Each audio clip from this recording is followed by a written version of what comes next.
Dear colleagues, ladies and gentlemen, let me welcome to the European Parliament high-level representatives of Italian presidency.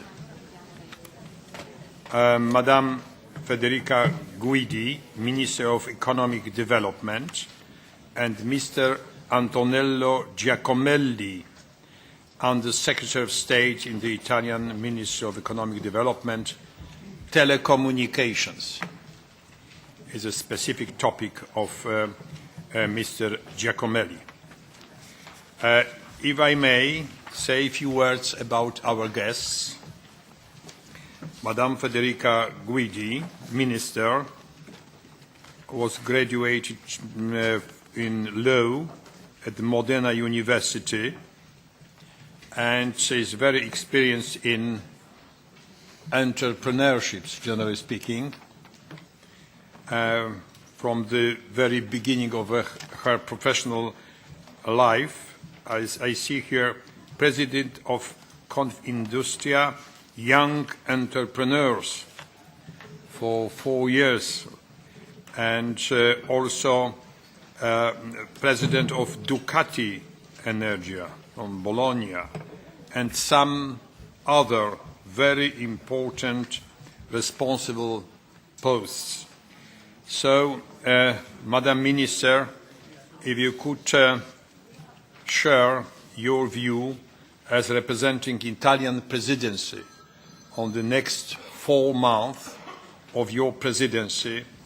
It's a very important topic for all of us: industry, reindustrialization, SMEs, new industrial policy, and we feel that is a great continuation of the current European Commission, as a Vice President of the European Commission was just from Italy and present with us and listening to our discussion. If I may ask you for taking the floor, Madam.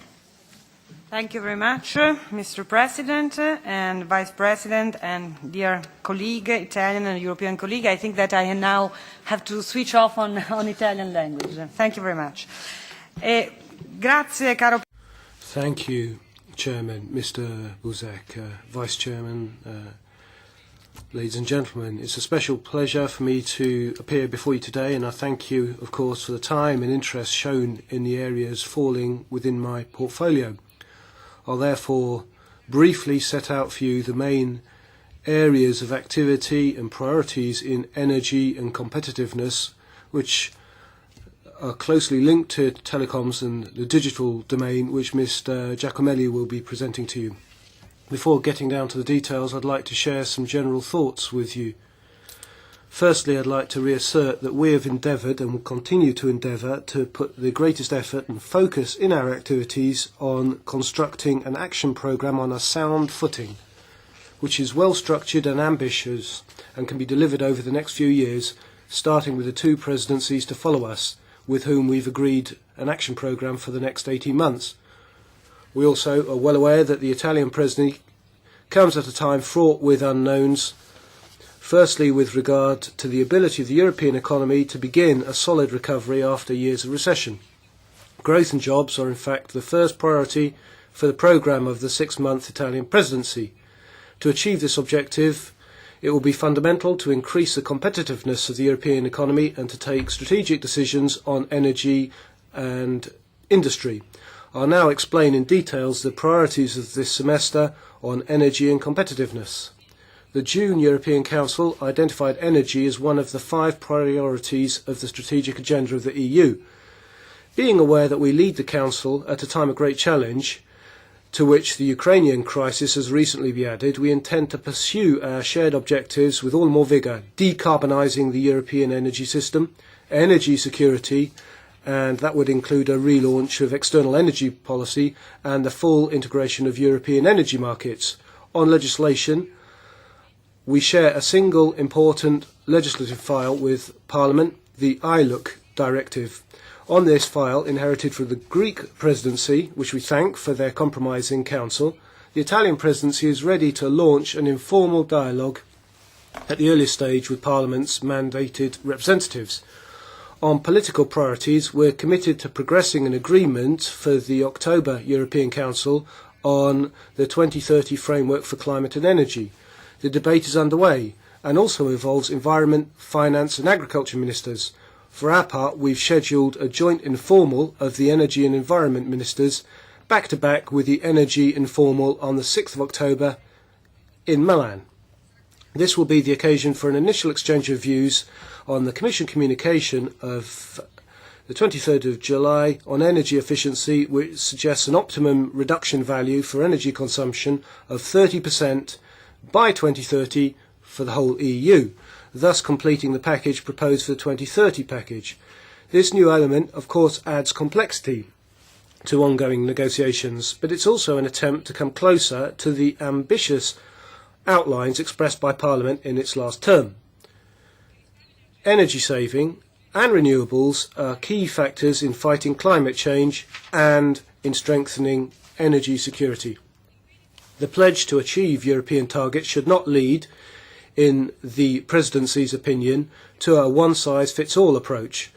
Choices will have to be made, respecting national needs and technological neutrality, and leading to efficiency appraisals as to the cost of public spending, with a view to spin-offs in other sectors, first and foremost industry and jobs. We're confident of just an open and constructive approach from the European Parliament, leading to convergence between the main political forces on a strategy supporting Europe on its ambitious path of decarbonisation. Some of the most topical international crises, from Libya to Ukraine, will impact strongly on Europe's energy supplies. Even before its presidency in office, Italy promoted deeper thinking about energy security at the G7 ministerial held in Rome in early May. At EU level, the Commission has tabled a strategy for energy security, and amongst other things that led to a risk assessment of gas supplies from Russia to Europe being cut off this winter with a view to lining up immediate responses. In the wake of the June European Council, the Italian presidency already began a debate between member states to identify a list of concrete measures leading to increased energy security in the medium to long term. The conclusions of this debate, which will be of interest to energy ministers at the October informal, will be forwarded to the President of the European Council. The commitment to renewables and energy efficiency will allow Europe to reduce its reliance on energy imports. Nonetheless, gas will continue to play a central role in the transition to decarbonisation and therefore to ensuring Europe's gas supplies, which is an absolute priority for us today. In a context of the gradual decline of hydrocarbon production in Europe, we therefore need to harness the external dimension of European energy policy by developing strong, stable relations with current and potential suppliers, not neglecting transit countries. At the same time, we have to deliver the most important common interest infrastructure, allowing, for example, the opening of the Southern Corridor and imports of liquefied natural gas. We trust Europe will be able to benefit from the developing of an increasingly liquid and globalised market for LNG. The Presidency and Commission have agreed on the need to make a fresh start, in particular with Euro-Mediterranean relations, and to that end we'll be organising with the Commission a high-level conference in Rome on the 19th of November on the Euro-Mediterranean Energy Partnership, and we look with rising interest beyond the southern shore of the Mediterranean to the contribution that Africa as a whole can make to European energy security. Our efforts to decarbonise and increase energy security will not be complete without completion of the internal market. After the Council in February 2011, which set this year as the deadline for the objective, will propose to the Council on the 9th of December adoption of written conclusions identifying what remains to be done. The conclusions can also build on the much-awaited Commission communication on the internal market, which we hope will soon be adopted. We'll then weigh up the work done by the European Parliament in its last term, when it adopted a resolution on the proper operation of the energy market, in which the importance of active, informed participation of consumers in the energy market was highlighted, not least by widespread use of smart technology. In Council, We then intend to identify the areas where work remains to be done in order to complete the internal market, both in terms of physical infrastructure and the common rules which will allow cross-border use of the infrastructure. In particular, we will need to increase interconnection and reverse flow capacity, not least by using the 10E regulation and the related Connecting Europe facility, through which Europe will grant funding more than €5 billion for energy infrastructure over these 7 years. To achieve the €200 billion investment in the energy infrastructure the EU needs, will nonetheless need to look at how to mobilise additional funding, both public and private. We intend also to promote full application of the internal market rules and swift adoption of network codes to increase cross-border flows in energy and make the market more liquid, not least with a view to faster response to emergencies. We also have to build on and expand successful examples of closer regional cooperation already in operation.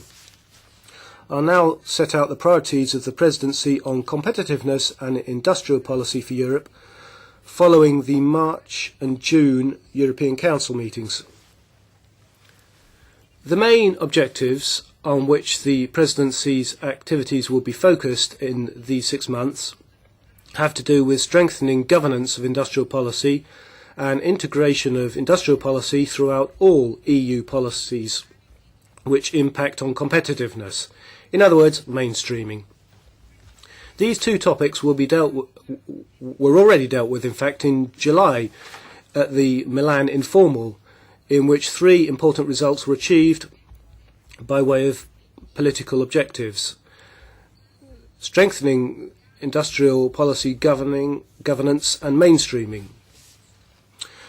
The majority of ministers spoke out in favour of the political objective of increasing the value of the industrial sector to 20% of European GDP by 2020.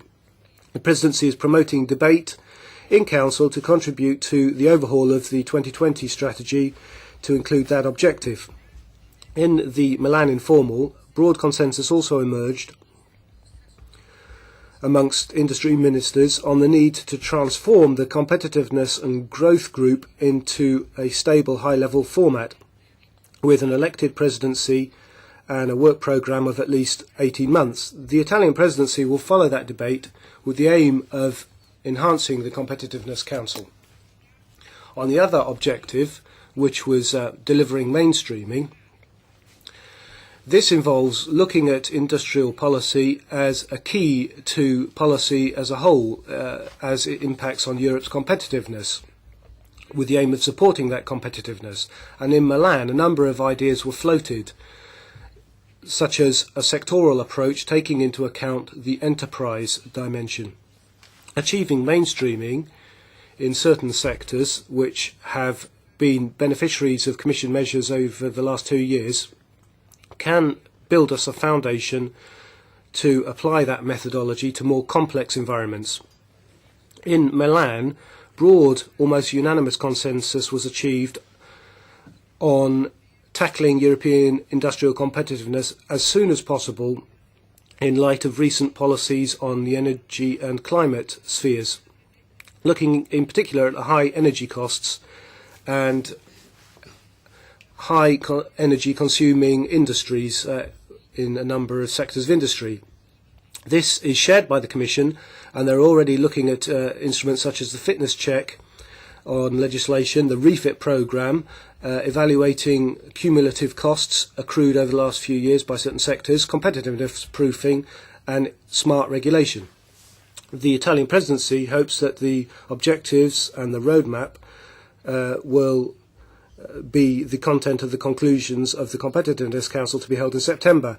The December Competitiveness Council, however, will be an opportunity to adopt broader conclusions on industrial policy in light of the priorities and objectives agreed by the strategic agenda for the future of the EU and on the output of the September Council on its review of the 2020 strategy. Another important priority for the Presidency's programme will be measures to support SMEs. At the December Council, in fact, for the first time, there will be presentation of the annual report of the SMEs envoys who have examined implementation of the Small Business Act. We intend to promote political debate about the Small Business Act, promoting input to the Commission for its overhaul of this instrument in 2015. The Italian presidency sets the objective of promoting a European industrial policy that takes into account the size of the productive system and making intervention in a way that supports smaller entities, tackling obstacles to growth where they exist and rebalancing those factors which hamper production because of the small size of the entities concerned. And then the presidency in early October will host a meeting in Naples, the third annual assembly of SMEs, bringing together delegates from European governments.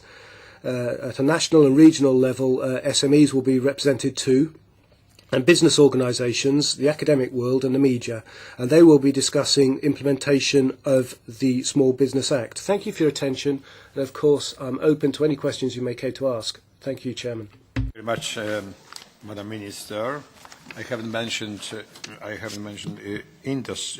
energy as a very important part of your portfolio, probably because the reindustrialization of Europe has become an Italian brand, almost as well known as Ferrari today. So, but it's very important, energy as well.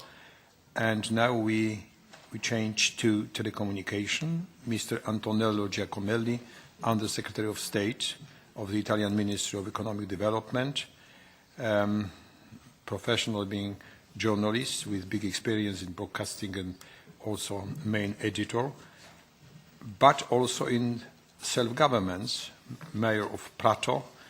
He enforced the reform of local public services, in particular in the sectors of energy and networks. It could be something like a beginning of your professional engagement in Italian government. The floor is yours, Mr. Grazie, Presidente. Thank you very much, Chairman. Yes, I was only Vice Mayor of my city, but I'd like to thank you for your very warm words of welcome. And thank you very much for giving me the opportunity to speak before you today, to provide the perspectives of the Italian presidency for the sector. So I'll tell you about what we'll be doing over our semester. The digital sector is strategically important for the growth and increase in employment in Europe. Now, we haven't managed to complete the digital single market, and that's one of the major costs of non-Europe. It's 4% of GDP. President Juncker, in his programme, mentioned the completion of the digital single market. He said that it could provide 500 billion euros of extra growth by 2020 if the digital signal market were to be completed. So it's this idea of completing the digital single market that is guiding our efforts. We particularly want to make Europe better. I'd like to cite Prime Minister Renzi.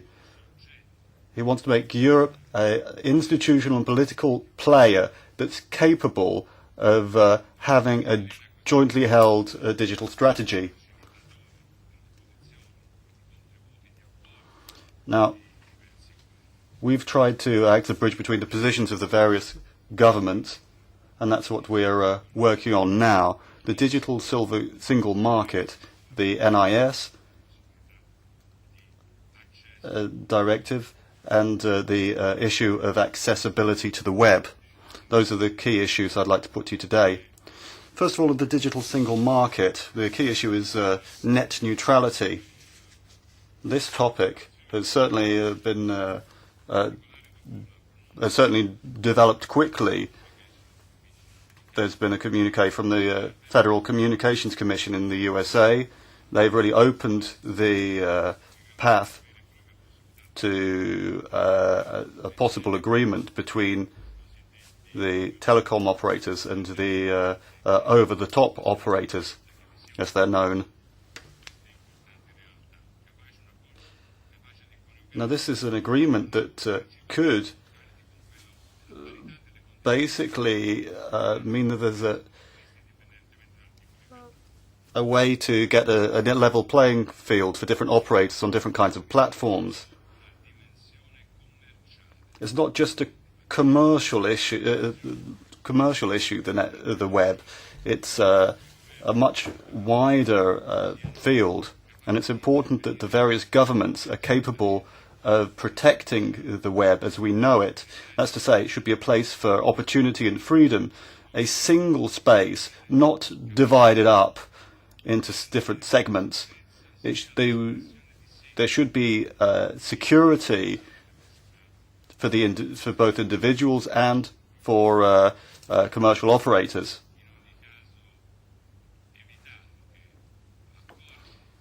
In any case, we need to ensure that agreements between huge operators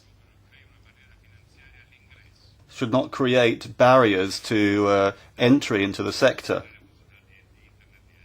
We need to ensure that the internet can be a genuine space of opportunity. Well, roaming is clearly at one point that we're going to be focusing on.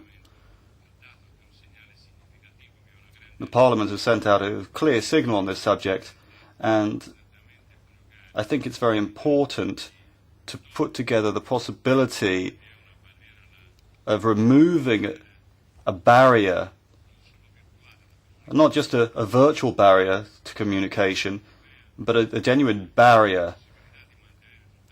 And at the same time, we should ensure that we can continue investing in companies and infrastructure. Now, security is, of course, one point which we should be paying close attention to.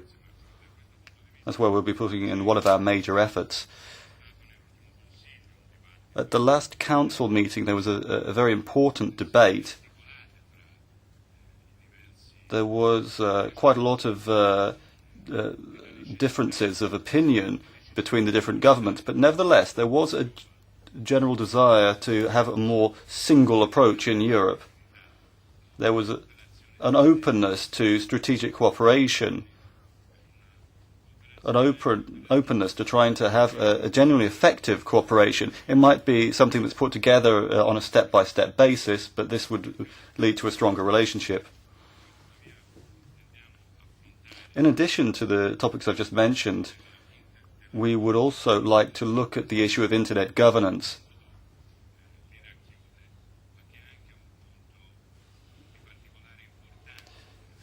It's particularly important in international political relations because Europe can play an important role here. Well, just to prove how central this issue is to us, we've planned an informal Telecommunications Council, which will be held in Milan from the 2nd of October.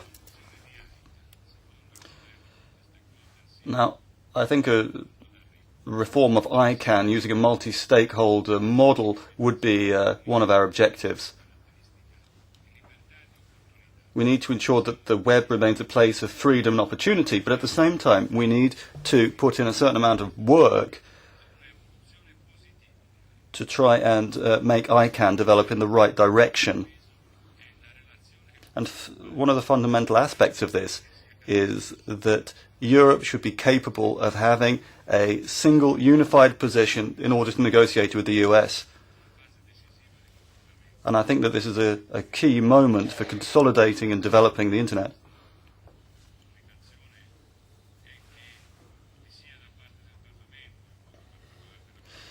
Now, in the Parliament and in the Commission, there is a desire and an openness to working to renegotiating the 3 key directives in the field. It shouldn't be seen as the success of a single presidency or a small group. It should be rather a sign that Europe is capable of being a political player. Thank you. Mr. Secretary of State. Now we go two intervention from the side of our hall, and 3 minutes per intervention for coordinators or other persons on behalf of political groups. Mr. Vice President Antonio Tajani on behalf of EPP Group. Grazie Presidente, signor Ministro, signor Sottosegretario. Thank you, Chairman, Minister, Deputy Minister. We appreciate having the position of the Italian presidency since it's delivering on decisions made by Council in March this year. It enshrined a fiscal compact. There were a lot of issues taken up there that were also highlighted at the EPP summit, the 2020 goals and so on. But it's important to have an industrial policy that will help us achieve that goal. Of course, energy costs, as you outlined, are one of the key issues. You can't have an industrial policy if you don't also have strong action to reduce this cost, which through the Ukrainian crisis threatens to grow higher, not least also the North African crisis, including Libya. These are strong reasons to swiftly conclude the dispute which is underway. I think positive action by the Italian government in its presidency role to deal with carbon leakage is important. I think industrial policy needs to take into account the need for moderate, careful action on climate change. We need achievable goals here, particularly with regard to the emission training scheme. We don't want to damage our industrial competitiveness. I fully agree with what was also said by Mr. Giacomelli about the development of the digital single market, which is an instrument which will promote competitiveness, including industrial competitiveness and new high-quality jobs. I wonder if there's a way in which we can guarantee the competitiveness of the digital single market and European industry as a whole as the American giants and Japanese giants enter the market. We have to protect the European industry. We need a level playing field. And it's also important, as the Minister said, to work to ensure that every piece of legislation is screened that comes from the Commission to ensure it doesn't counteract our industrial policy. I think that's really important. We need to beef up the Competitiveness Council, and I hope the Italian presidency will lead to a genuine industrial council which will be a counterweight to the ECOFIN Council. I think one point is missing in what was said, and that is the serious issue of access to financing for SMEs. SMEs first and foremost. We need stronger action from the Council on this. We've seen, sadly, that the balance for 2015 has, in fact, lost some elements relating to industrial policy supporting SMEs. And today, we in the committee called for a restoration of funding or an increase in funding for the real economy. We can't think that we will face down this challenge to the crisis without helping the real economy, namely those who are making things and creating jobs. So we need strong action from the Italian presidency to have the budget restored. Because without industry, without small and medium-sized enterprises, we won't get this crisis behind us, and we won't have the social market economy that we all believe in. Next speaker, Madam Vice Chair of our Committee, Toia. Grazie, Presidente. Thank you very much, Chairman. I'd like to thank the representatives of the Italian presidency for being here today and giving us an introduction into your work.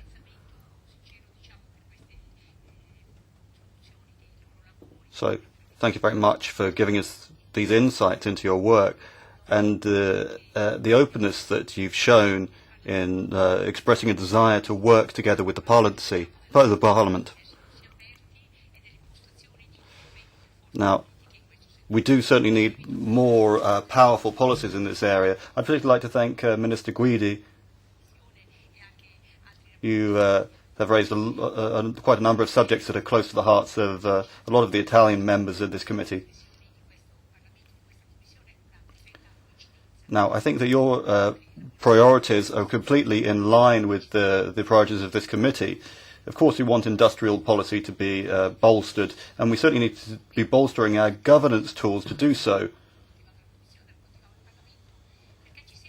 So we do need to work on this in the Commission and Parliament too. In the Competitiveness Council, it seems that industrial policy is really not seen as a priority, but rather we need to ensure that we have these higher level groups working on proper competition policy, because I think that needs to be reformed.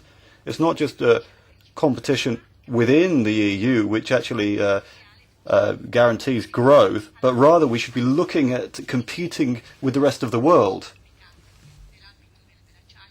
Well, I'm thinking about the steel sector, for example. I think this is really a different way of approaching the problem. We need to think of the international aspects. Then you were talking about 20% of our GDP coming from industry. Well, we do need to have objectives that we share, but we need to think about the tools and instruments that we have. I think that we need to be very pragmatic during this Italian presidency. We need to get to the brass tacks of the issues. Well, we need to talk about investment. We need to talk about competitiveness factors, access to bank loans. Somebody from the Commission or the ECB needs to come out and say, we need something to get investment going in companies. And how do you do that? With credit. Well, okay, private, public bodies. Well, how can we do it? We need to ensure that we have more public investment in research to get things moving. Okay, we're waiting for Juncker's plan, but the Council presidency can act already now to do something on these issues. Well, I see you looking at the watch, but we do need to use the instruments that have a leverage effect, risk sharing, guarantees, things like that. The Italian presidency is also going to be talking about the budget for next year. We need to be bolstering the instruments that we have so that we can unleash the public and private funds that are around in Europe, washing around somewhere. So, research. We need to ensure that we also find a way of commercializing, selling the results of our research. So this is what we need to be doing. So, it's very nice to hear the words that have been said at the various conferences that have been held, but we now need to be seeing some steps forward. Let's see if we can turn our research into products here in Europe. Well, I see I'm a little bit over time. I see I'll leave it there. Very much, Madam Patricia Toja. And teraz pan Grubalczyk w imieniu. Mr. Grubalczyk on behalf of the ECR. Thank you very much. Can I speak in my mother tongue? Pani minister, państwo ministrowie. Ladies and gentlemen, dear ministers, please allow me to thank you for your exhaustive presentations, and let me also wish you every success in your work down the line. Now, Minister, you talked about decarbonization, about reaching the objectives of the Europe 2030 agenda. You've glossed over a range of other topics as well. Now, what is the answer to decarbonization? Well, the answer seems to be Russian and Libyan gas. And let me draw your attention to extreme instability of those countries and regions, which is very important shortly before winter comes to Europe. So, should we choose Libyan or, more broadly speaking, African gas as the answer to our energy conundrums? How shall we do it? Because our economy now is totally not competitive. vis-à-vis our American friends, for instance. So how and when are we to build our competitiveness using such solutions as African gas? And once we've built our competitiveness based on such gas, what do we do with shale gas?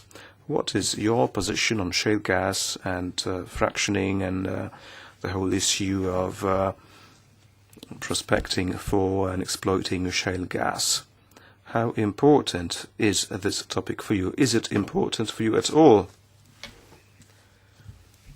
Now, as regards the IT market, here, Minister, you mentioned 4 items, amongst which one was Internet management. I want to raise one issue now. In the previous term of the Parliament, we talked about the ACTA agreement, which raised a lot of controversy in the Parliament.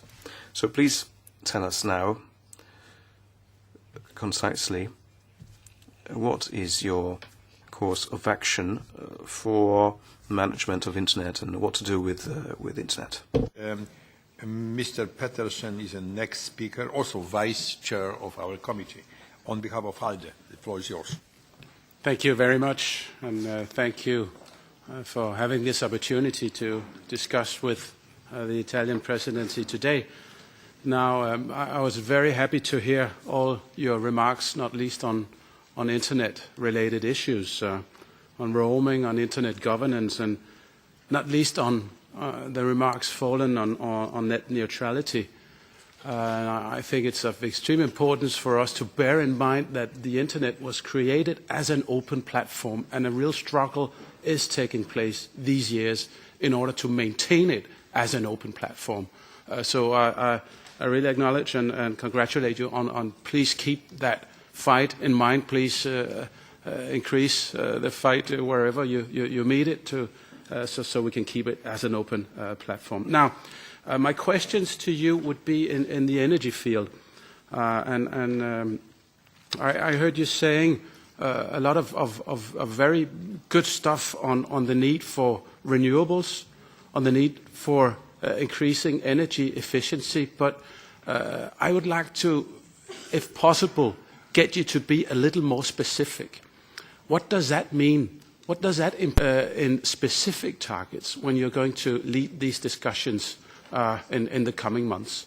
Are you going to press ahead for even more ambitious targets on renewables?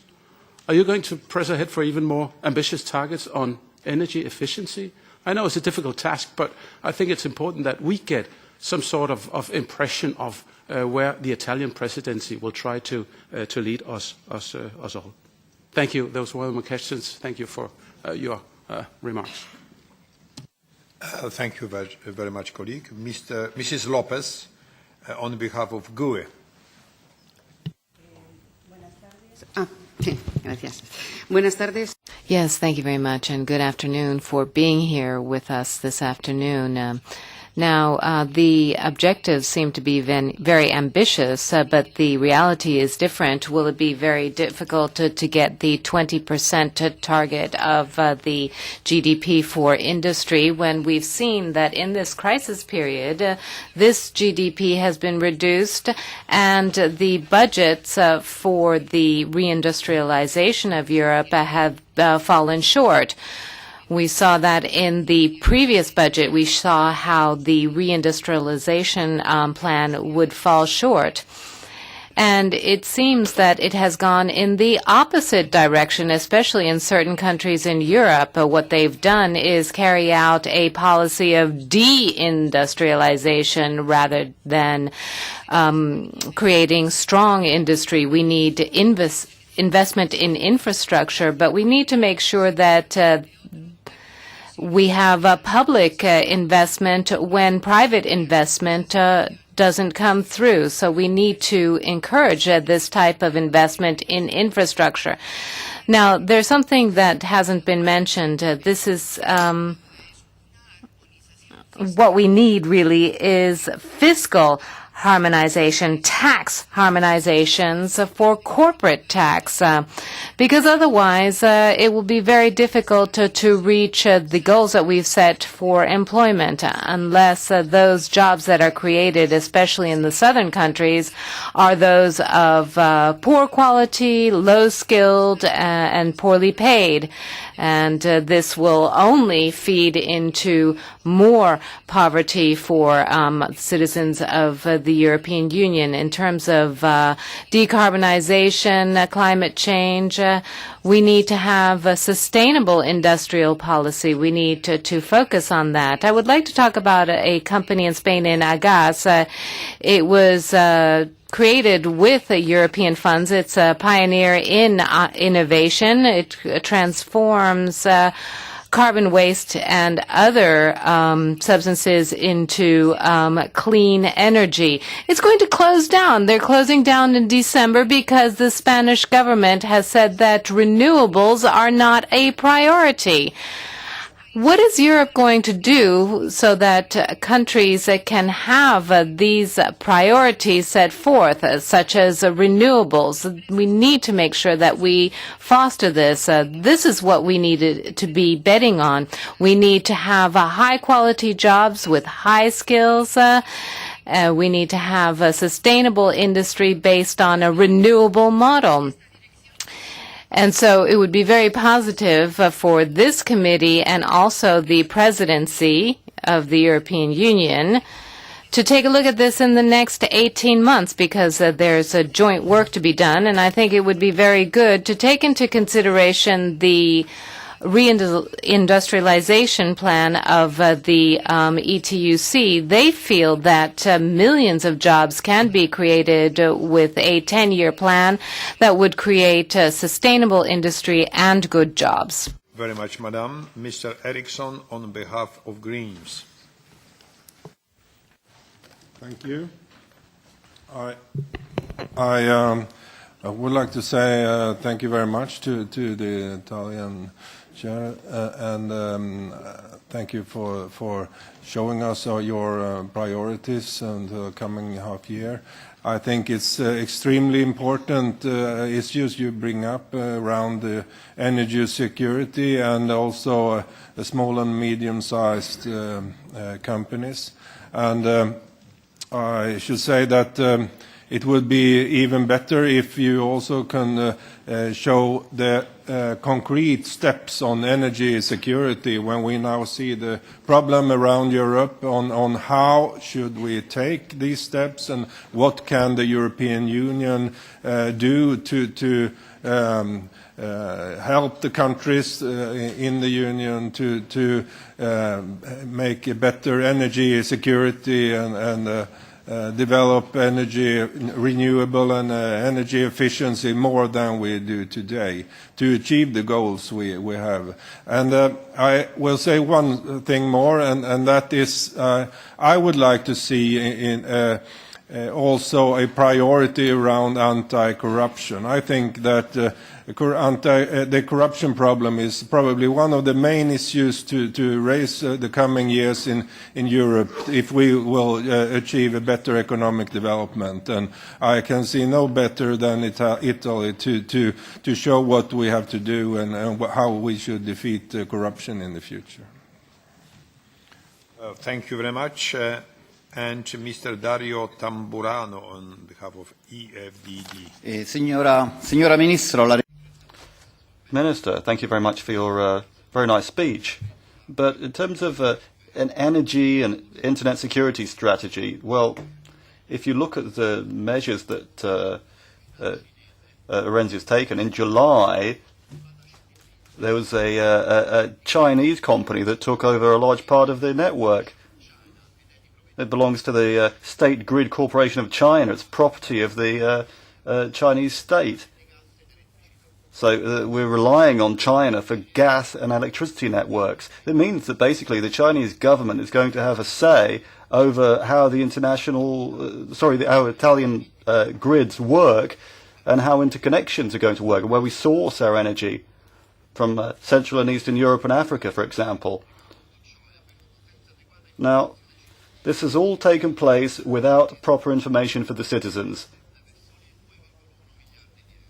We're talking about assets of 2.1 billion euros, and this is a result of the austerity policies that are forcing governments to sell off their only assets.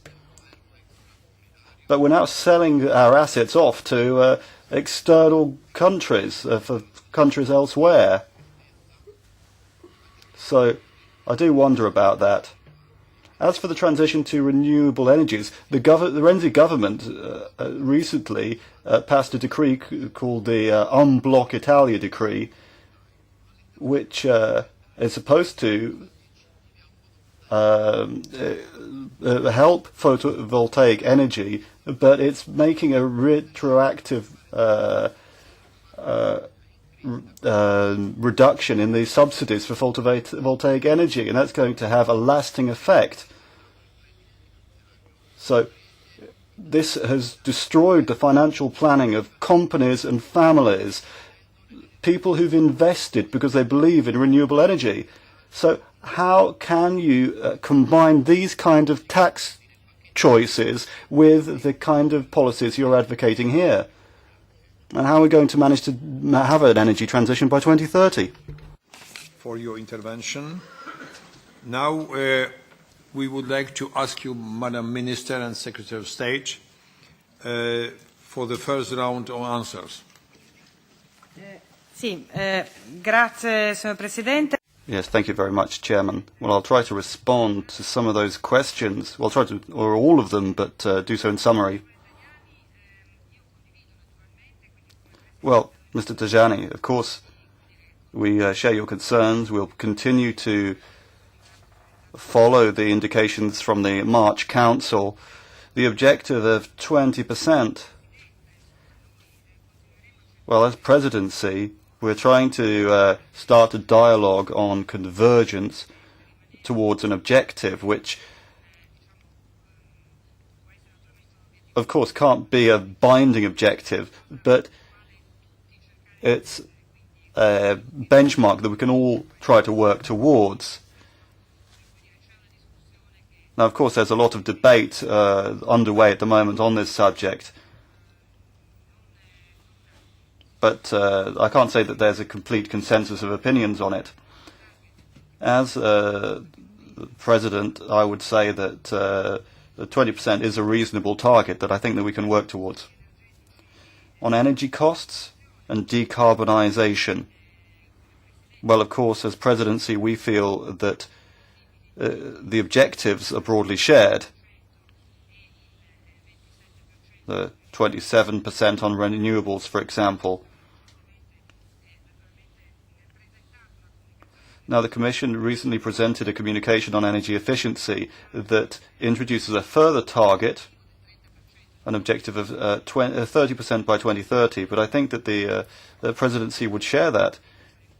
The presidency will do everything possible to try and ensure that there is a good compromise emerging on the three major challenging objectives that have been set. And now we are waiting for the Commission to make proposals as for the sectors that are particularly exposed to competition, where we're going to have to think very carefully about their contribution, how to share the effort on carbon leakage, how to try and ensure that we try to protect the companies that are most exposed to competition. Now, Mrs. Toya, the governance aspects on the Competitiveness Council, well, I'd like to thank the Greek presidency for having organised that work. We had an informal council in Milan recently where I could say that there's a broad consensus on improving governance of the Competitiveness Council. We'll certainly be moving in that direction. And I think that, well, of course we're going to think about this carefully, but we're going to be working on reinforcing the high-level group. We'll look to put together some kind of technical instruments So we're already looking at 360-degree mainstreaming on the consequences of the legislative packages coming through, particularly the energy package, for example. These aren't just macroeconomic impacts we're talking about here, but also microeconomic impacts. Well, you talked about the 20% objective. I think that the response is exactly the same as the one I mentioned for Mr. Tajani. But of course, on small and medium-sized companies, we as presidency are going to be working very hard to try and push forward the debate on the factors that can make life easier for those. For example, research and development, access to credit, to try and get some growth in terms of the size of these companies.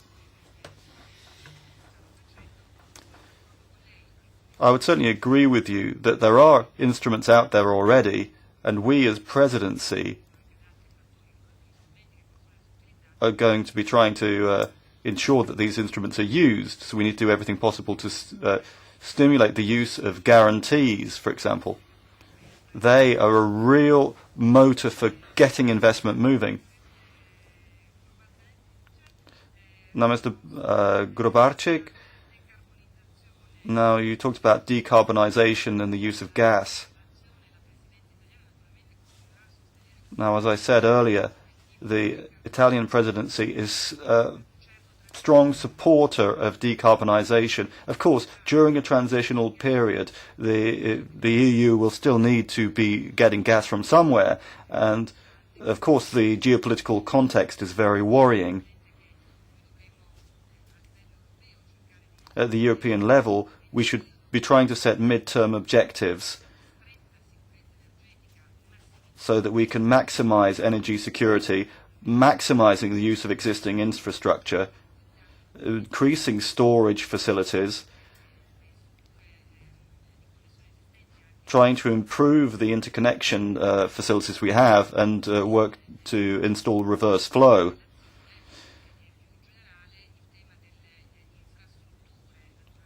And of course I also mentioned infrastructure.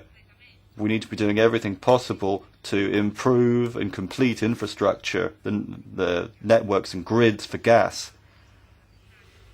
I think that these networks are of key importance. There was also mention of shale gas. Now that is a decision that each individual member state is going to have to take into consideration.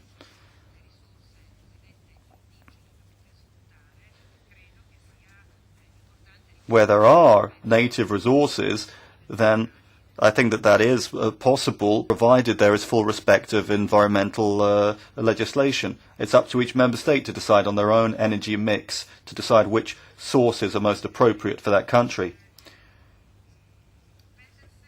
Now, Mr. Peterson. Well, I think I've partially responded to your questions. Targets for renewables, energy efficiency. As I said earlier, we certainly share the objectives that we've got on the table. We're trying to work towards 40% CO2, 27% renewables, and the 30% on energy efficiency. So we are absolutely convinced by these objectives. I think that they're very important, and they should be something that should help us to get a good compromise in negotiations to try and achieve these. They are challenging objectives, of course. We still do need to negotiate around them. Now, Mrs. Lopez,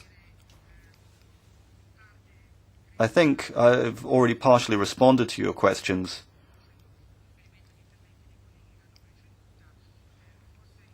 But maybe there was one left, and that was on tax harmonisation.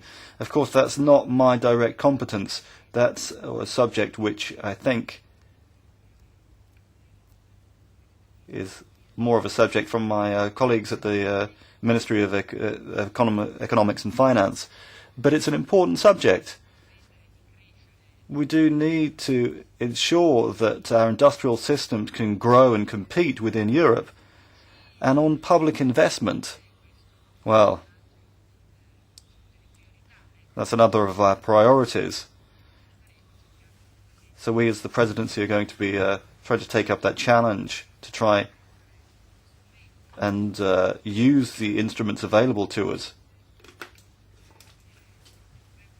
And of course we're looking forward to the proposals that will be coming our way on how to stimulate public investment in Europe. Mr. Eriksson, well, we talked about energy security, infrastructures, the stress tests, which are underway, incidentally, because the European Commission has already started working on this, and the member states are also working on the subject. So that's to say stress tests in the case of a supply shortfall.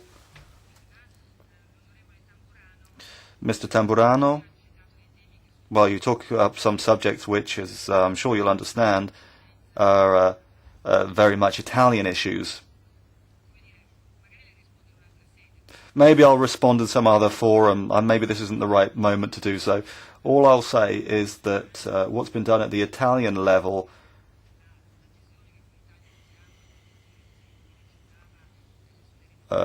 might not fit in perfectly with the objectives we've set for renewables. But as I say, these are very Italian issues indeed, and I'm here in a different capacity today. Thank you very much, Chairman. Much, Madam Minister. If I may ask you, Mr. Secretary of State. Sì, per quanto riguarda l'intervento.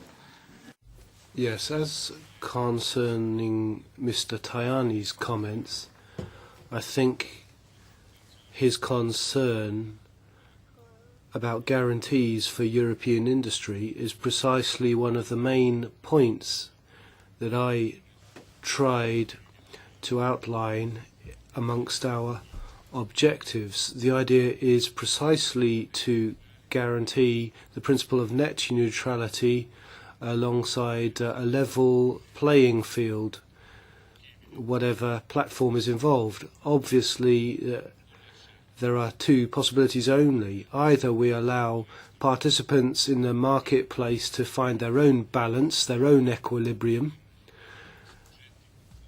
In other words, the stronger companies will prevail, probably, or we try and do what we are doing, namely entrust international institutions with a decisive role on determining the marketplace and the rules. As far as what was said by Mr. Rovacic, when it comes to internet governance, we want to try and avoid the risks of the agreement that you mentioned. In my opinion, the interests of citizens comes first here. I'm thinking about violations regarding the internet. I'm thinking about copyright and abuses and other improper uses. Here, it's the individual user or the citizen whose interests must be protected. And of course, we also must avoid excessive invasions of privacy. Some people said that the internet was a way of projecting your identity. Well, yes, but this increased communication should not carry the cost of abandoning your privacy. And these topics further persuade me that governance of the internet cannot be entrusted only to the commercial domain, but clearly it also invokes the responsibilities of the institutions which must take action. And so a multi-stakeholder model, which emerged to some extent in São Paulo, is a way in which perhaps ICANN can be further developed. And that seems to me a way in which we can bring together the interests of different countries and governments in Europe. I would agree with that, and I thank you for the kind words Mr. Peterson said. The internet as an open platform, as a place of opportunity, a place in which freedom may be expressed, but also the forum for entrepreneurial spirit. What we want, what we desire, is that the internet remains an open platform, and more obviously there must be the capability to protect the lives of people and entities on the internet. Only a safe, free, open internet can be the sort of forum that we want it to be.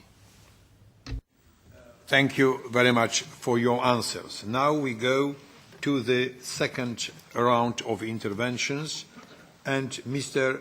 Buonanno as a first. Sì, grazie, signor. Thank you very much, Chairman, and thank you, Minister Guidi.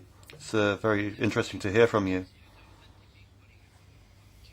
No, we're trying to help the small companies, and maybe if they come together they will become big, but Europe over the recent years has helped only the big companies.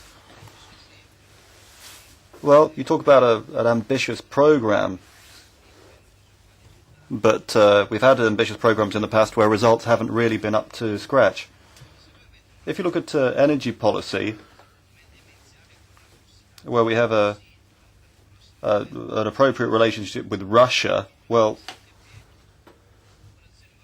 I think that we should invest in sleeping bags, because I think thanks to your crazy policies against Russia, we're going to have a massive energy crisis in Europe.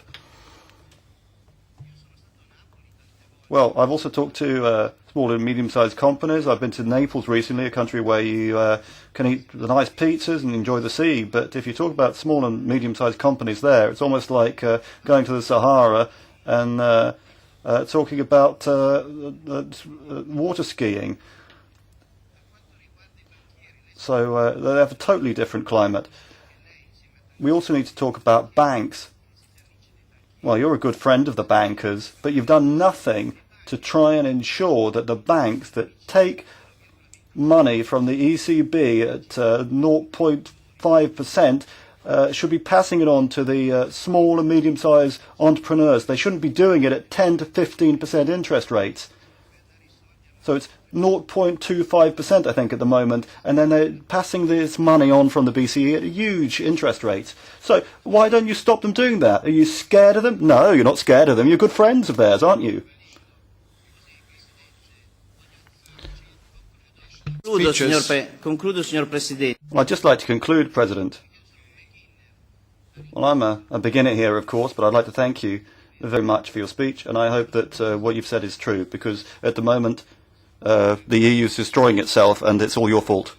To speak not longer than 90 seconds. 1 minute, 30 seconds, because we've got another 14 interventions, and there's not enough time for longer speeches. Mr. Gyurk, next speech. Köszönöm a szót, elnök úr, tisztelt miniszterasszony, államtitkár úr, köszönöm az... Thank you very much, Chairman. I'd like to thank our guests for the speeches we've heard.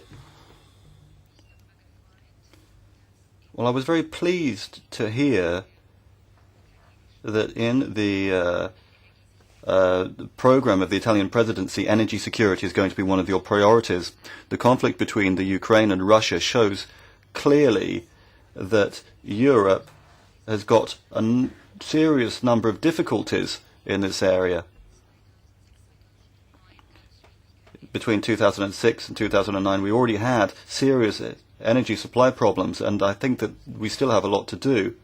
The various energy networks need to be connected together, and there are projects that certainly need to be brought forward. We need to ensure that we can expand capacity, and these are all key elements. But at the same time, we need to be ensuring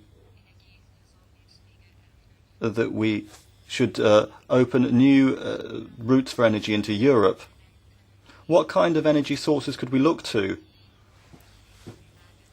Particularly those countries that are in the most difficult situations. Well, LNG, of course, is one possibility. And we also need to remember that that we're not using our energy supplies effectively enough. Thank you, Mr. Chair, and thank you, Madam Minister, for a good presentation. You have a big responsibility, and especially on energy, we are facing a lot of different difficult tasks. We have to make sure that we have energy supplies for our industries and for all the homes of Europe. We are facing climate change. We are facing a new energy security situation towards Russia. And all those different parts, also the still going on financial crisis, has to be taken into account. Europe is also very divided when it comes to energy. Coming from Sweden, we have a Minister of Enterprise that talks about getting an energy system which is based on 100% renewables in Sweden. That is the goal from my party, and also is becoming a goal for the political debate in Sweden. What can we do, what can the presidency do in order to build a bridge between the gap in the view of the future of energy in Europe? The debate in this House is very much different and very much more based on shale gas, natural gas and coal than in other countries, because we also know that research and new businesses and new jobs can come from a new and greener energy sector. Thank you. Thank you very much. Mr. Karins. Thank you very much, Chair. Madam Minister, I would have the following question. You mentioned that energy security and decarbonization are very important. But when we look at the situation in Europe as a whole today, it would seem that they are almost at odds with one another, because a number of member states, Poland in particular, decarbonization would by necessity mean increasing use of natural gas in the short term, which by physical necessity would mean increasing imports from Russia, which is becoming an ever more dangerous or volatile thing to do. For other parts of Europe, it means increasing imports from Northern Africa, which is also equally volatile. So how do you propose to square the circle, so to speak? On the one hand, it would seem you would either have to push for more lax targets on decarbonization, or if you don't want to do that, then you would have to push very hard for getting the monies in place to fund the necessary infrastructure to make those regions of Europe which only have one choice of energy imports, which is from unstable regions, to finding alternative sources. It seems you would have to do one or the other.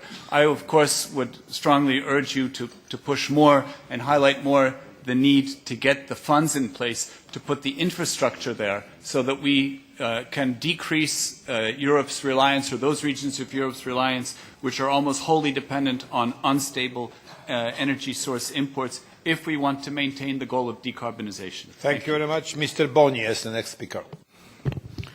Mrs. and Mr. Minister, thank you very much for your presentations and inspiring discussion. It is for all members of the committee. I fully share and support your efforts to hurry up the work on single digital market. Today, we discuss about the role of ENISA and the future of this agency. So I would like to ask Mr. Giacomelli about Directive on Network and Information Security, which will improve the level of protection in governments and the private sector. We have heard voices that some member states would understand the cooperation as a high-level talking shop and want to limit it only to strategic discussions. Well, it is necessary for the member states to cooperate on a strategic level, exchange best practices and so on. However, it is equally important to make sure that cooperation takes place at the technical and operational level. After all, cybersecurity is primarily a technical and operational issue, and cooperation should take place at that level. The key point is to implement this directive and to have guarantees for operational cooperation as a legislative indicator. It is very important because you are you lead your presidency and the discussion going on. Thank you. Thank you very much, Mr. Telička. Next speaker. Thank you, Mr. Chairman. Minister, Mr. Giacomelli, thank you very much indeed. I see a lot of dynamics in your efforts. One remark and two questions. The remark is, once again, on roaming and on net neutrality. Just a message I would like to pass on to the Council. I hope that there will be little intention to water down the legislation as it stands, because the House will be pretty clear on that issue. Now, there are two questions. One is related to administrative burden. I find it a little bit disappointing, with all the ambitions that you have, which I would encourage you to have, that administrative burden reduction is not highlighted by the Italian presidency as one of the priorities. I mean, if we would be able to decrease administrative burden by 10–15%, it would be an immediate and very strong impetus to economic growth. And the weakest of the institutions on administrative burden reduction is the Council. During the negotiations, we see no impact assessment, no assessment whatsoever. This is the weakened point. And I understand that the presidency is already well advanced. This cannot be a top priority for you, but I would appreciate if at least you would launch the debate. The second and final question would be on the sanctions towards Russia. I know that this is the responsibility of your colleagues in the government, but surely you will be giving mandate to your negotiators. I would appreciate a comment or two on how do you perceive the debate on the sanctions towards Russia on the Ukraine crisis. Thank you. Thank you very much. Mr. Blanco Lopez, next speaker. Sí, muchas gracias, presidente. Yes, thank you very much, and thank you very much, Minister. I would like to recall that reindustrialization is essential for employment and growth policy, especially if we want to reach the 20% goal in 2020. And so we need to have a very favorable environment for SMEs, and the only way to do that is to have sufficient financing and access to credit. You cannot have this favorable climate unless you have a reduction in energy costs, as has been made very clear, and also you can't do this without tax harmonization. And so we need a sustainable and strong industrial base in order to compete globally. And for this reason, the European Union should have a greater vision of industrial policy. What we've seen is cuts in the areas of investment for European industry as put forth in the budget, and that's not a good thing. I will be tabling amendments about that, and it is necessary, as Mr. Juncker has said when he appeared before us, that we have strong ambitions for the structure and its strategy. We've been looking at that, for example, in the area of gas, and that's something that we need to do with an aim to reaching the 20% objective in 2020. Next speaker, Mr. Borelli. Grazie, Presidente. Thank you very much, Chairman. Undersecretary Giacomelli. Now, the single market on electronic communications is a very good idea to get all of these. Well, but the problem is that the large operators might benefit from this, and that the people who are going to lose out at the end of the day are going to be the users. Minister Guidi, you're a Minister for Economic Development, and you've got an important role in trying to bring forward European industry during the presidency. But what do you mean to do in practice? Well, just coming here and talking at the end, beginning and the end of the debate isn't really enough. I think that there's a lack of an Italian industrial strategy, and there certainly isn't much of a European industrial strategy. It's very weak. So I think if you're coming here with hot air and you don't actually have any real proposals, I think it's doing dishonour to our country. Mr. Zorrinho, the next speaker. Thank you very much, President. Minister, Undersecretary, I would like to thank you for the clarity with which you've spoken to us today. I think that you have provided an appropriate diagnosis of the situation. But what are you actually going to do in practice during the semester of the Italian presidency? Because I think that this is the key question. Now, Minister, you talked about a very important summit on the Euro-Mediterranean partnership, but I think that there would be a lot more credibility if work was finally underway on reinforcing the connections between the Iberian countries and the rest of the continent. If this was to be actually done in practice, I think that these kind of interconnections would be more useful. Now, Minister, you also spoke about a new strategy for 20% of industry as part of the Europe 2020.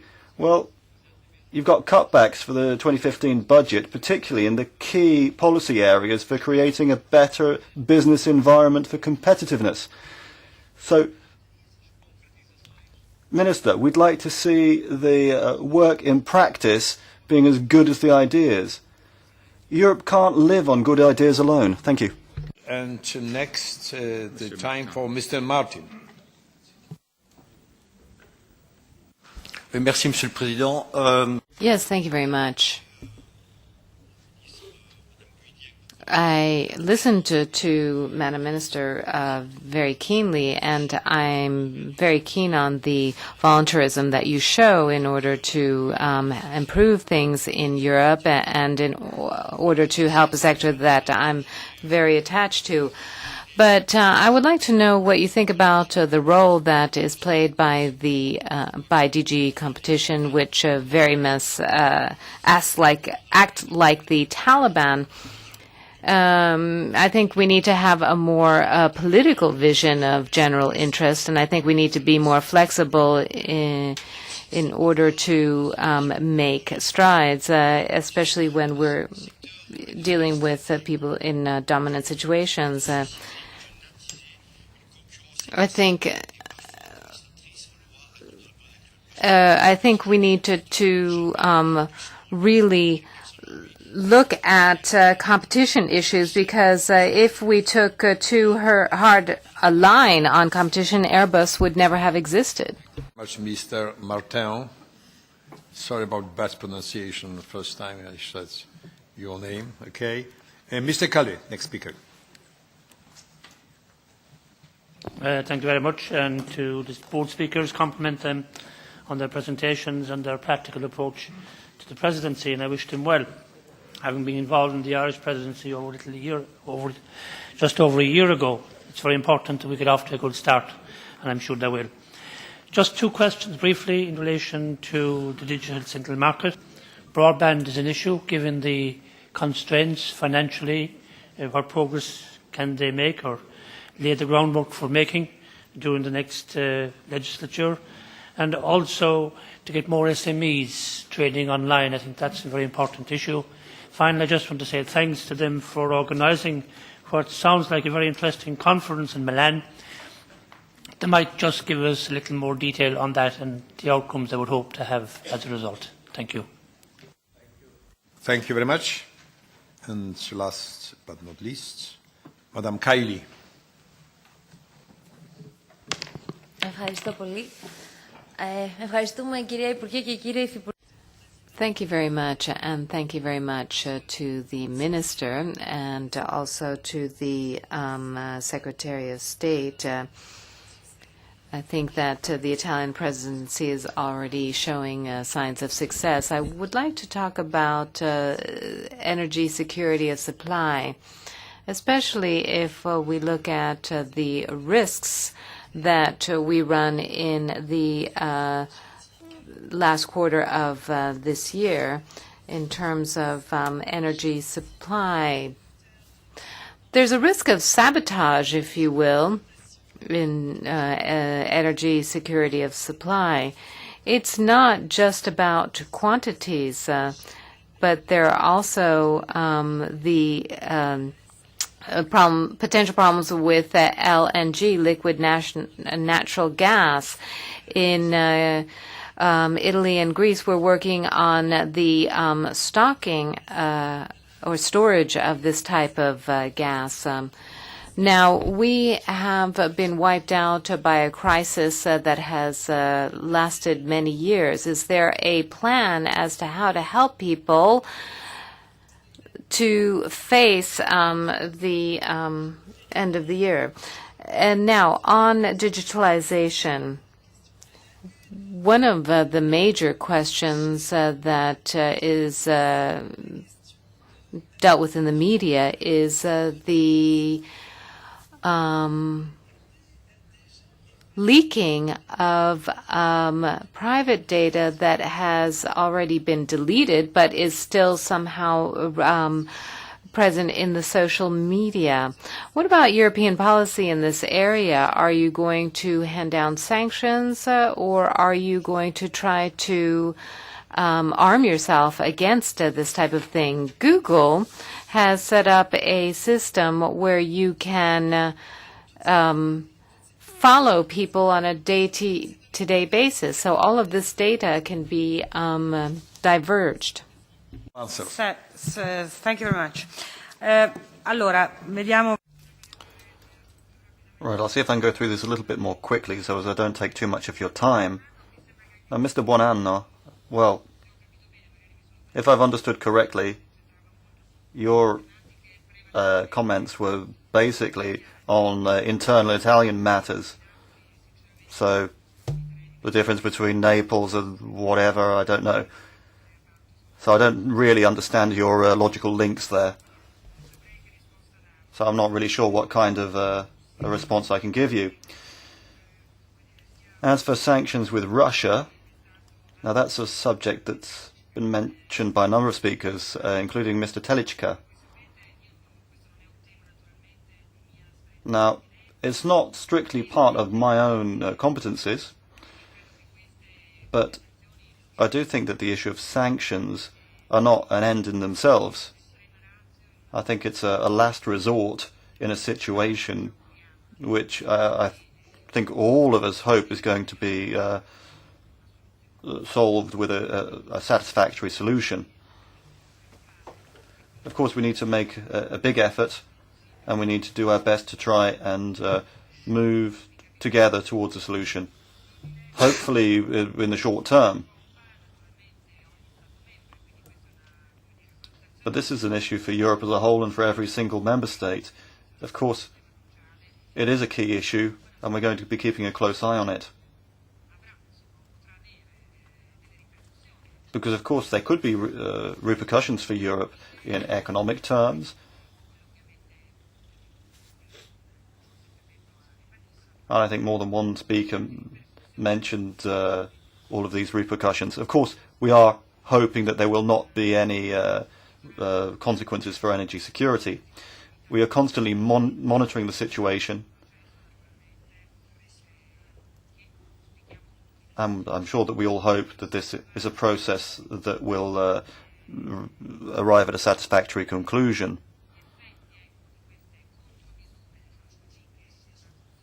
Now, Russia is taking countermeasures, and let's see how the effects are going to be felt in the various member states.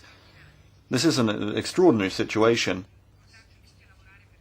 and I hope that we'll all be working hard to solve it in the shortest possible time. Now, pretty much all of the speakers, Mr. Gibbich, Carl, Federley, quite a number of members talked about the issue of what to do in terms of energy interconnections and energy security.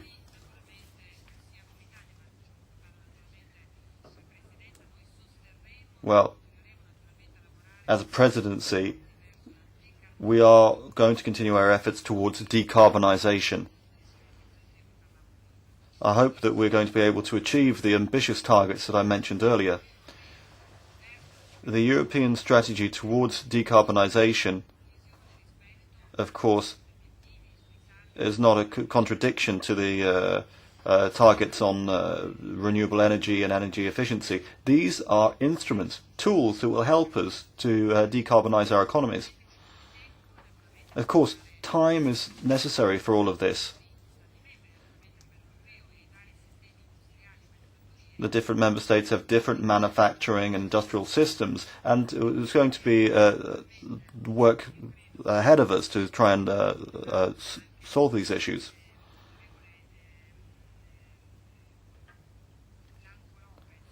Mr. Blanco Lopez mentioned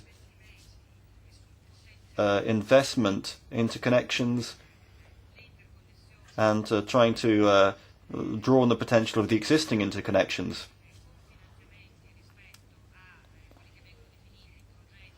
Okay, there is funding, there are strategic projects up and running at the European level.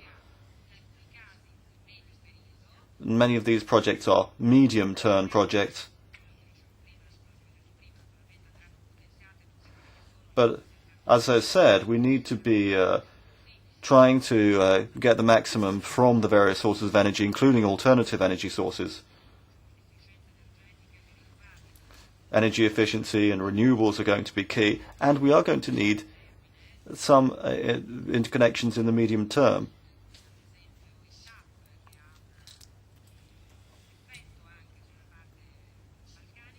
There's also quite a lot of focus to be paid to the Balkans, which are going to be a strategic area for trying to draw on the potential of the interconnections.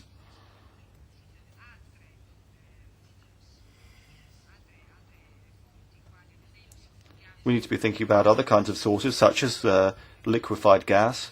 We should be using the connections that we have more effectively. Spain is key here.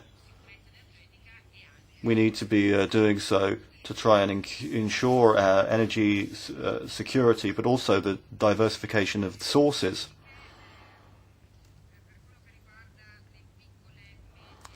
Then on small and medium-sized companies.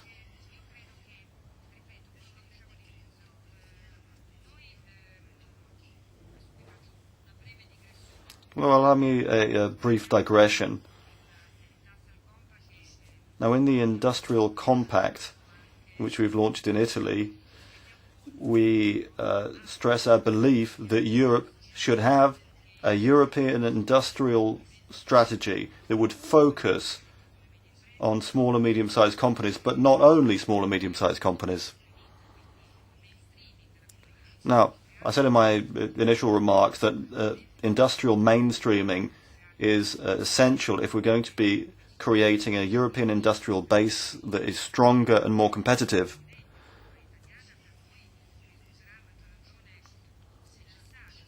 As the Italian presidency, we feel that it's important to follow up the conclusions of the European Council in March that put together a roadmap. Now, this roadmap focused on the need to have mainstreaming for industrial competitiveness across all of the EU policies.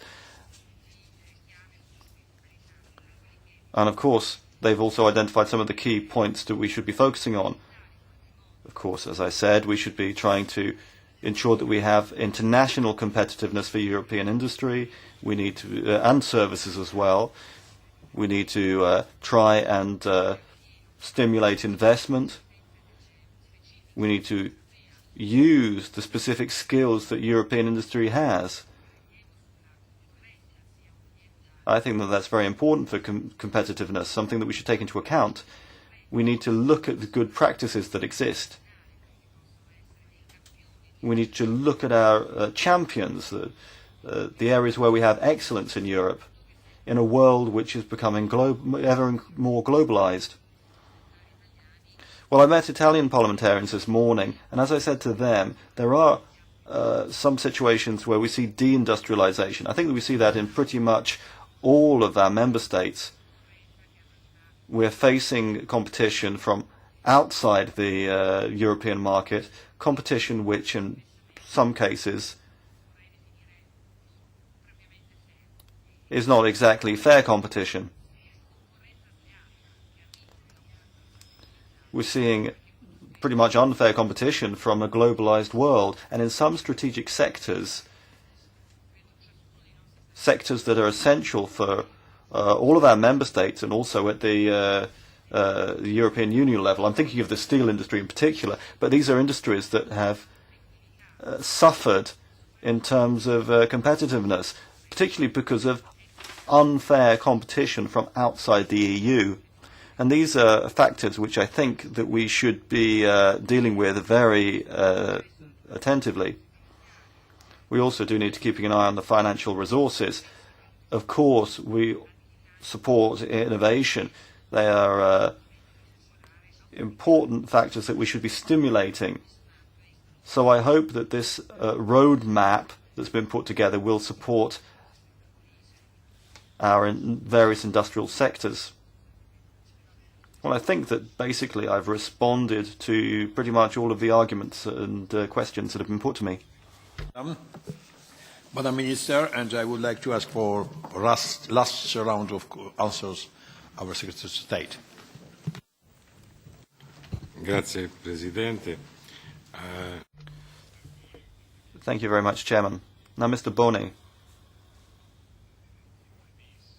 I'd like to thank you for your words on the NIS directive. That is a key point for the presidency.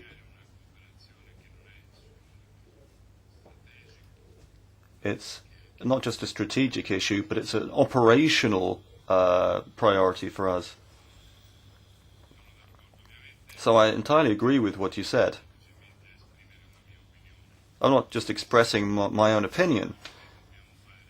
The work that we have ahead of us is to try and achieve an objective.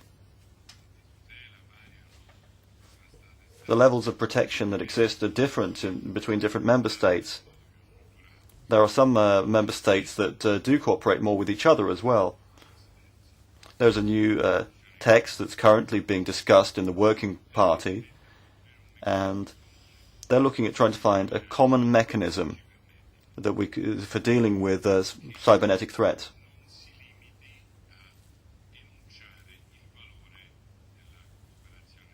It's not simply extolling the virtues of cooperation. It's important to actually intervene and to also build trust.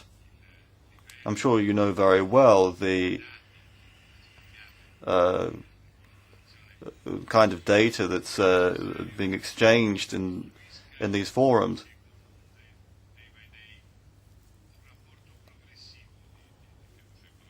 We need to work on a day-by-day basis to try and build trust and move forward. Our aim is to try and conclude the work on the NIS directive before the end of the semester.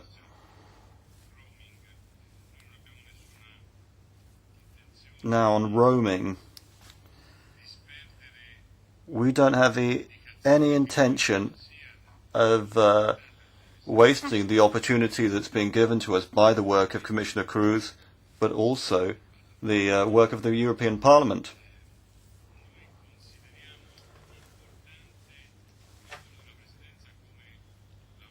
We think that the work of the presidency is important because we can help to get all of the member states behind this idea. I think that this policy sends out a clear message. It's a shared policy that says we want a strong digital policy. Okay, so there's a certain amount of opposition in some member states. We've got an almost automatic mechanism for putting the money from roaming straight into infrastructure. So the governments are quite concerned about getting rid of roaming too quickly. Because for many of these governments, the roaming fees are a part of a virtuous process of investing in infrastructure. Well, we can't ignore all of these various objections, but we need to ensure that roaming becomes a thing of the past, so that we overcome the barriers to communication between citizens and companies. I think that this is a result that will be immediately felt by our citizens. So I think it's a challenge that we need to take up.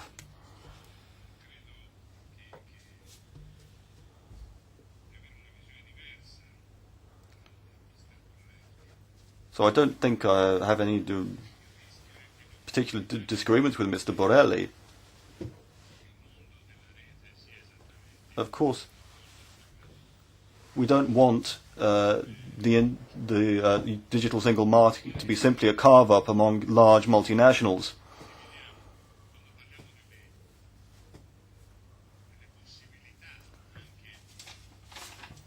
When we talk about the possibility of creating wealth, creating jobs through the internet,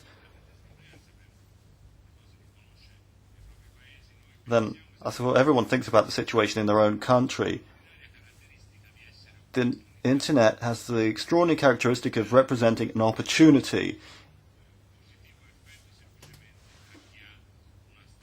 Its positive effects are not limited to those who've got a lot of money to play around with.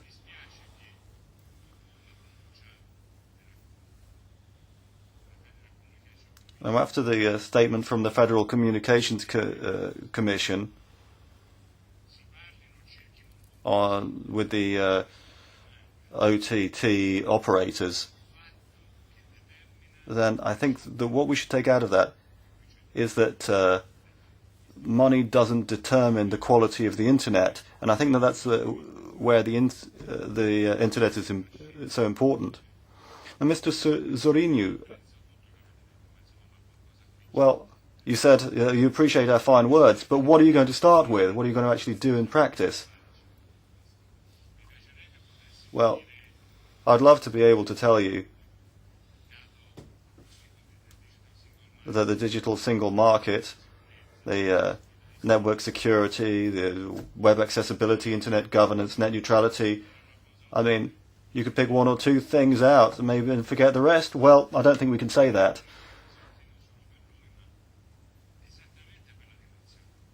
We need to see this at the European level, at a European dimension. Europe has to play an important role because we're a crucible of different cultures,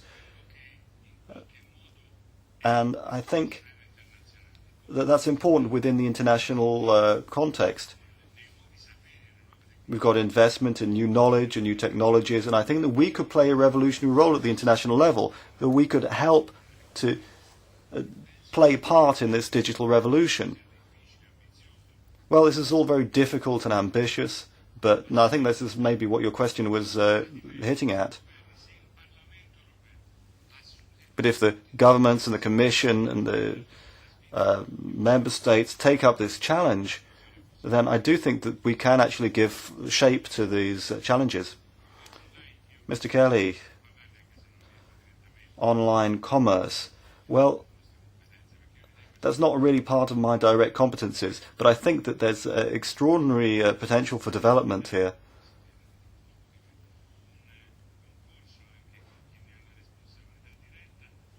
Now,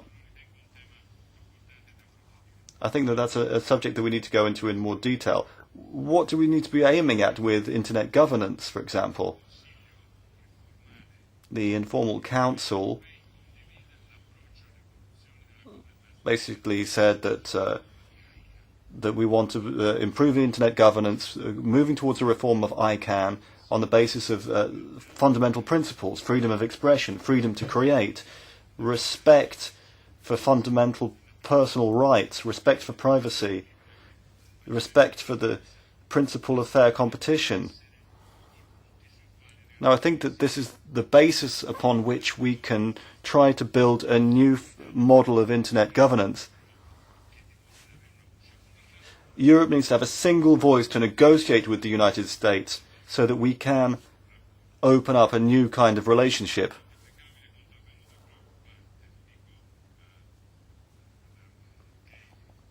Now, Mrs. Kiley, we are concerned about the issue of leakage of personal data, but this also shows up that today it's possible to simply violate privacy without any kind of consequences. Everyone has a right to privacy and to the security of their personal data. Now, it's not up to us to think of sanctions or penalties, but what we need to ensure is that privacy is an inviolable principle. We have to stress that for Europe, it is not acceptable for privacy to be used to as a kind of price to be paid for the possibility of expressing ourselves on the internet. State, well, you could feel probably in most interventions expressed support for your priorities and everything what you are going to do during the next 4 months only, minus Christmas period. It means 3.5, not too much time. But we wish you, of course, all the best, because they are very important priorities for the European Union, as we have heard. And ITRE is looking forward to working in close relation with the Italian presidency, certainly. So we are open for the next discussions as well. Thank you very much for your time, for spending 1.5 hours together with us on the deep discussion. Thank you very much, Madam Minister, Mr. Secretary of State. Thank you.